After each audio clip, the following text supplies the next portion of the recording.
రాముల వారు వచ్చేదాకా నువ్వు అక్కడ ఉంటే రాముల వారు తన తీక్ష్ణమైన బాణాలతో గుచ్చి ఆకాశానికి ఎగబెట్టేవాడు, నువ్వు తొందరగా వచ్చావు బయటికి అని బాగా గట్టి మాటలతో ఆమె రావణాసురుడిని ఒప్పించింది. అయితే వాడికి ఇది దున్నపోతు మీద వాన కూసినట్టుగా ఏం ఉండదు అని పలుకంగా సీతను దశాశ్రుదోహకొని సంతసంబుతో ఇలా మాట్లాడుతూనే ఉంది. వాడు మాత్రం నవ్వుకుంటూనే ఆమెను తీసుకొని పోతున్నాడండి. చూడండి ఇక్కడ ఎంత అద్భుతమైనటువంటి కవి చమత్కారం. ఆవిడ తిడుతూనే ఉంది, అనేక రకాలుగా రాముని యొక్క కోపాన్ని గురించి, రాముని యొక్క పరాక్రమాన్ని గురించి ఎన్ని రకాలుగా వర్ణించి చెప్పిన వీడు మాత్రం నవ్వుకుంటూ తీసుకొని పోతున్నాడు. ఎక్కడ ఆకాశంలో పోతున్నాడు. వనములు, భూరిశైలములు, వాహినులు, అరణ్యాలు, కొండలు, అలా ఆ విధంగా వాహినులు, నదులు, ఇవన్నీ కమలాకరంబులు, కమలాకరం సరస్సులు కనుగొనుచొన్. ఆ పైనుంచి పోతుంటే కింద ఇవన్నీ అరణ్యాలు, తర్వాత ఉన్న నదులు ఇవన్నీ కనపడుతున్నాయన్నమాట. నరేంద్ర దశన్ గలుగు వెరన్, అది ఇక్కడ విషయం కవి చెప్పింది. చాలా వేగంగా పోతున్నాడు. ఎందుకు పోతున్నాడంటే రాముల వారికి వస్తాడేమో భయంతో. నరేంద్ర దశన్ వెరన్, రాముల వారు వస్తాడేమో దారిలో, ఎందుకేమో మంచిదని చెప్పి చాలా వేగంగా వెళ్తున్నాడు ఆ భయపడి. దశలు ఓలి చూచుచున్న రాముల వారి మీద ఉన్నటువంటి భయం కొద్దీ అలా దిక్కులు చూస్తున్నాడంట, పోతూనే వేగంగా పోతున్నాడు. చూస్తూ ఘనతర చేప ముక్త పటుకాండరయంబు నన్ను ఇంగినేగను అంటే ఎక్కువ పెట్టిన విల్లు వింటి బాణం ఉందే అది ఎంత వేగంగా వెళుతుందో ఆ శరవేగంగా వెళుతూ ఉన్నాడట. అంటే అట్లా ఆ విధంగా భయపడ్డం అనేదే రావణాసుడు అపజయానికి సూచిక అన్నమాట. అది కవి చెప్పి పరోక్షంగా కవి చెప్తున్నటువంటిది. ఆయడ సీత ఒక్క విపులాచల శృంగమునందు, ఒక పెద్ద పర్వత సాణువు కనిపించింది పైన పోతూ ఉంటే. లీలమయీ పాయకయున్న వీర కపి పంచకముల్గని, ఆ 5 కోతులు వానర వీరులు ఉన్నారు. సుగ్రీవుడు, ఆంజనేయుడు, నలుడు, నీలుడు, జాంబవంతుడు వీళ్ళు ఉన్నారే, వాళ్ళందరూ కూడా అక్కడ ఉన్నారు. ఆ కపి పంచకం అంటారు వాళ్ళని. ఆమె చూసింది. వీర కపి పంచకం కని చూసి ఉత్తరీయ కౌశేయము భూషణంబులను చేరగ వైచెను. తన ఉత్తరీయంలో తన ఆభరణాలు ఇచ్చి వాళ్ళ దగ్గర పడేట్టుగా విడిచిందనమాట. అది చాలా గొప్ప విషయం. చేరగవైచెను మీద రామభూనాయకుతోడన తెరగు నమ్మగా చెప్పుదురం తలంపున. ఖచ్చితంగా శ్రీరామచంద్రుల వారికి తన యొక్క గమనం ఎటు సాగిందో వాళ్ళు ఖచ్చితంగా చెప్తారనే ఉద్దేశంతోనే ఆమె తన శరీరం మీద ఉన్న ఆభరణాలు అవి అన్నీ కూడా ఆ ఉత్తరీయంలో కట్టి వాళ్లకు చేరున్నట్లుగా అక్కడ పడవేశారన్నమాట. ఆ వరభూషణముల సుగ్రీవుడు దాపంగా పంచే. ఆ ఆభరణాలు చూశారు సుగ్రీవుడు. ఏయో మహానుభావుల యొక్క ఆభరణాలు, చాలా గొప్పవారి యొక్క ఆభరణాలు ఇవి అని దాచిపెట్టమని తక్కిన వానర వీరులకు చెప్పాడనమాట. ప్రియమునను పంక్తి గ్రీవుడు సీతా సహితుండై వారాసి వడి చేరే ఆ సమయమున. అది ఆభరణాలు పడ్డాయండి పర్వతం మీద. సుగ్రీవుడు చూశాడు, ఇవి దాచిపెట్టండిరా అన్నాడు. వాళ్ళు తక్కిన వానర వీరులు దాచిపెట్టారు. ఎవడరా వీడిని పైకి చూసే లోపలనే వాడు భయపడి రావణాసుడు ఇంకా వేగాన్ని పెంచేసి వెళ్ళిపోయాడు కనపడకుండా. అది అక్కడ అది అన్నమాట. రావణాసుడు ఎంత భయపడుతున్నాడో. ఒక మహాత్ములకు అపకారం చేయాలంటే దుర్మార్గుడు కూడా భయపడతాడు అనేటువంటి అభిప్రాయం ఇక్కడ మనకు వ్యక్తమవుతుంది అన్నమాట. జలచరములు తిరుగుడు వడ, సముద్రం మీదకి వెళ్ళిపోయాడు. ఇక వాళ్ళు చూస్తే సుగ్రీవుడు వాళ్ళు వస్తే కొంచెం ప్రమాదం అని చెప్పేసి సముద్రం దగ్గరకు వచ్చాడు. ఇంకా సముద్రం దాటితే లంక వస్తుంది అన్నమాట. జలచరములు తిరుగుడు వడ, వీడు చేసే వెధవ పనికి ఆ సముద్రంలో ఉండేటువంటి జలజీవాలు ఉన్నాయే, ఆ జలచరాలు నీళ్ళలో ఉండేటువంటి జీవకోటి కూడా తిరుగుడు పడిపోయిందట. జలరాశి కలంగా సముద్రుడే కల్లోలం అయిపోయాడటమాట. అంటే అధర్మం ఎవరు సహించలేరు. అధర్మం ఎప్పుడైనా ధర్మానికి ఆ గ్రహణం పడితే ఎలా ఉంటుందో చెప్తున్నారు. జలచరాలు కూడా ఇప్పుడు వాడెవడో తెలిసిపోయింది జలచరాలు కూడా రావణాసురుడు ఇట్లా పాపం చేస్తున్నాడే, అందువల్ల జలరాశి కూడా కల్లోలితమైంది, జలచరాలు కల్లోలితమైపోయింది అన్నమాట.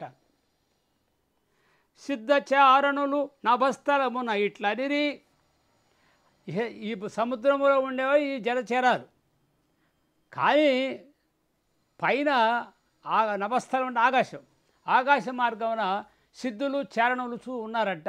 వాళ్ళు చూస్తూ ఉన్నారంట. ఏమంటున్నారంటే, ఇంకన్ అలవరి కలుండు అలవరి ఇంకన్ గతాసుడయ్యననుచు, వీడికి మూడినదిరా గత ఆసువు, ఇక చచ్చిపోవడానికి అసువులు పోవడానికి సిద్ధం, ఇక వీడికి ప్రాణాపాయమే అని వాళ్ళందరూ అన్నారట. అంటే ఇప్పుడు ఆకాశంలో దేవతలు ఉంటారు అంటారు చూడండి, మనం ఇప్పటికి కూడా ఉంటుందన్నమాట, దేవతలు అంటారు నిజమని. అట్లాగే వాళ్ళు అక్కడ బలికేశారు, ఆకాశంలో దేవతలు అన్నారన్నమాట, వీడికి చేటు ఖాయము అని. ధర్మనిధి అయిన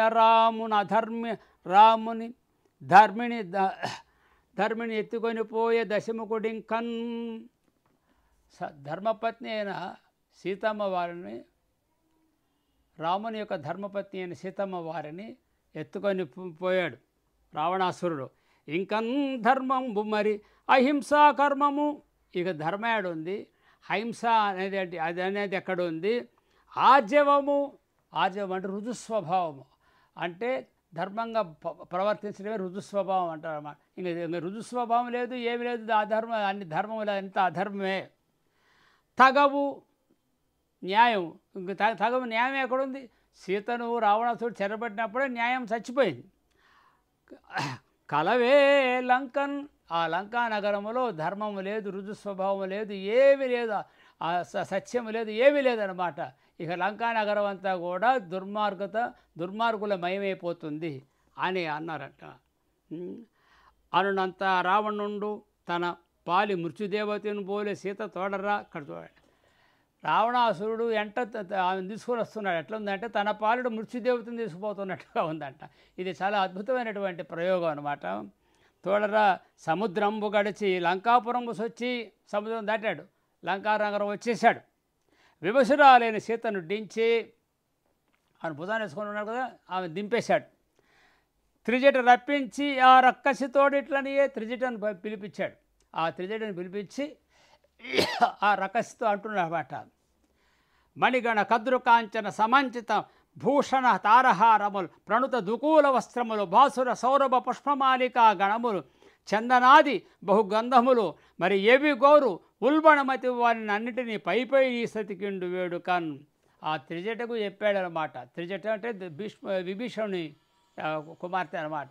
ఆమె చెప్తున్నాడు, చూడండి, మణిగణ కమ్ర కాంచన మణుల సమూహాలు, బంగారు ఆభరణాలు, తర్వాత సమంచిత భూషణ తారహారములు, సమంచిత భూషణాలు, బంగారు ఆభరణాలు, ఇవన్నీ కూడా తారహారములు, ముత్యాల హారములు, ప్రణుత దుకూల వస్త్రములు, తర్వాత మంచి విలువైనటువంటి దుకూల వస్త్రములు, పట్టు వస్త్రములు, బాసుర సౌరభ పుష్పమాలిక గణములు, వివిధములైనటువంటి పూలమాలలు, చందనాది బహుగంధములు, చందనాది ఇవన్నీ కూడా అనేకమైనటువంటి అనులేపనాలు అంటారు, లేపనాలు అంటారు. అవన్నీ కూడా శరీరానికి పూసుకునేటువంటి తాపం పోగొట్టుకోవడానికి పూసుకునేటువంటి లేపనాలు అవి. మరి ఎవి గోరు, ఇవి కాకుండా ఏది కావాలన్నా సరే, ఉల్బణమతి వాని అన్నిటినీ పైపై ఈ సతికిండు వేడుకన్.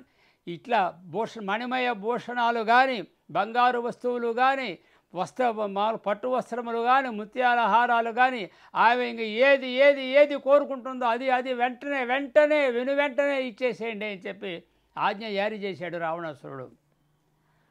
అంతేకాదు, ఒక గొప్ప నిబంధన కూడా పెట్టాడనమాట.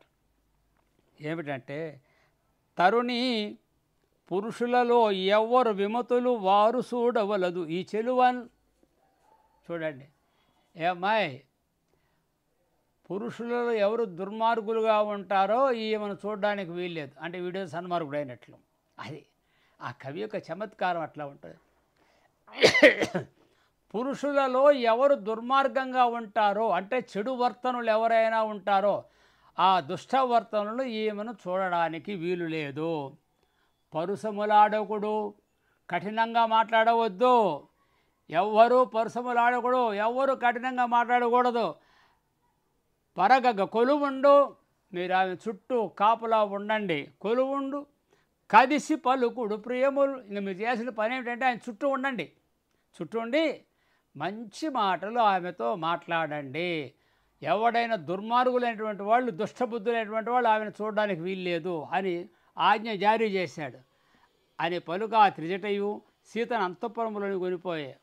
అప్పుడు సరేనని చెప్పి ఆ త్రిజటాదేవి ఆ సీతను అంతఃపురంలోకి తీసుకొని పోయింది. అప్పుడు రావణుడు ఆత్మజం చింతించి అధిక విక్రములైన యనమండు రాక్షసుల రప్పించి వారులతోడ.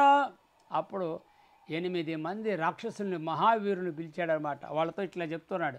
ఇది ఇంతవరకు సీత అపహరణం జరిగిందనమాట.